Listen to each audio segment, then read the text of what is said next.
What's up, guys? How's it going? Just wanted to share a story with you guys. So I was eating super healthy, eating super clean, and I ended up not putting any salt in my food for like 2 weeks straight. And this is what happened to me. So I was at work and I was like just kind of feeling a little off, and started feeling really anxious, like panic attack. And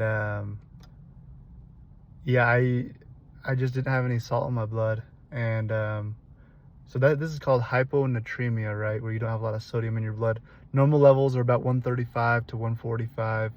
But if you don't have a lot of salt in your blood, if you eat super healthy and you don't eat processed foods, then you can get hyponatremia, right?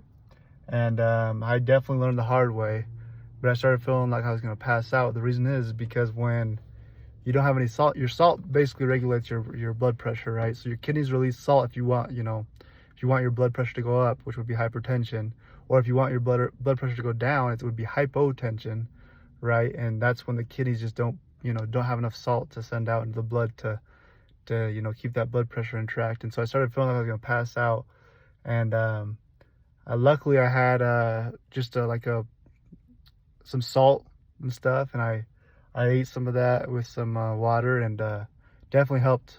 Definitely helped.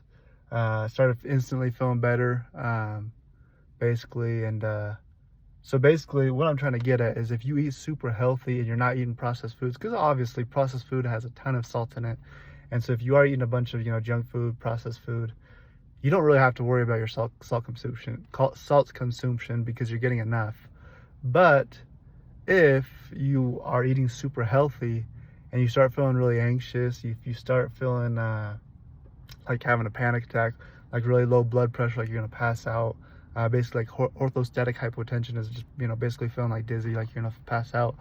um, and then even with hyponatremia, you can even get seizures and coma, which I mean that's obviously in the lower ranges, and luckily that didn't happen to me. But um, I started putting salt in all my food just so I can have, to not have hyponatremia, and eating healthy, because I don't eat any processed food. I eat fruits, vegetables, whole grains, small amounts of meats, and that none of that stuff has salt. I mean, for example, carrots have a tiny bit of salt in it, and like some vegetables have a little bit of salt in it, but it's not enough, right, for your body to, especially a person that's working out a lot, that's running a lot, that's sweating a lot.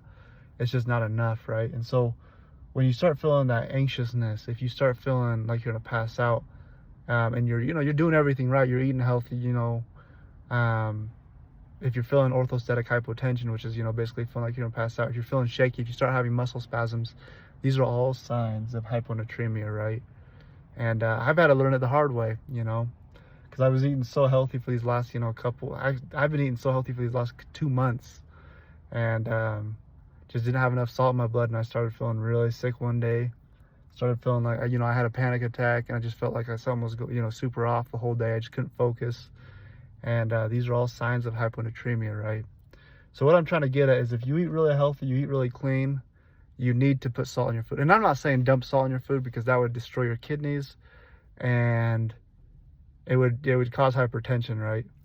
And so you want to have a good amount of salt, like just a little sprinkle, is good, every meal. Or you can even look at the back of the label. Maybe you can look at, if you want to be like good with the RDA, the recommend daily allowance and stuff like that, you can look on packages that are healthy, that just have added salt in it, and you can see how much you're getting, right? And that's something you can always do to make sure you get enough, or if you don't want to get too much. And so yeah, it was a crazy experience. I was at work and just literally just started feeling terrible, like something was off, and then basically just felt like I was gonna pass out. What it kind of feels like is if you ever had a hypoglycemia, right? So you have low blood sugar, you haven't eaten for a while. I also used to, when I was a teenager, I used to play basketball a lot, and it was a fast Sunday for my church, right? So we don't eat for a day, and I started feeling like I was gonna, hypoglycemic, where you feel like really weak. It kind of feels like that, like hyponatremia and hypoglycemia. They're pretty similar, except that you don't have the muscle spasms, I don't feel like. And if I think it's worse because you can eat food, but it doesn't go away, so it made me worry a lot more. But yeah, if you ever struggle with those two things and you're eating really healthy and you're like, I shouldn't be struggling with this. If I'm eating super healthy, if I'm working out and whatnot, then that would be your answer. So anyway, just thought I'd share that. Hyponatremia, look that up. Low salt, hypoglycemia, low blood sugar. And you can even look up hyponatremia's side effects and symptoms. And they're scary. They're definitely scary. So it's not something you want to have. And this also goes out to all the marathon runners, the people that are sweating all the time.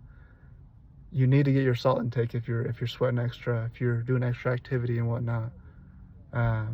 Salt is a lot of people say salt's terrible for you, and if you have hypertension and whatnot, it might not be too beneficial for you, but you still need a little bit of it. You still need a little sprinkler of it, probably every meal, just to help. Especially if you're eating super healthy, where you're not eating processed foods. And yeah.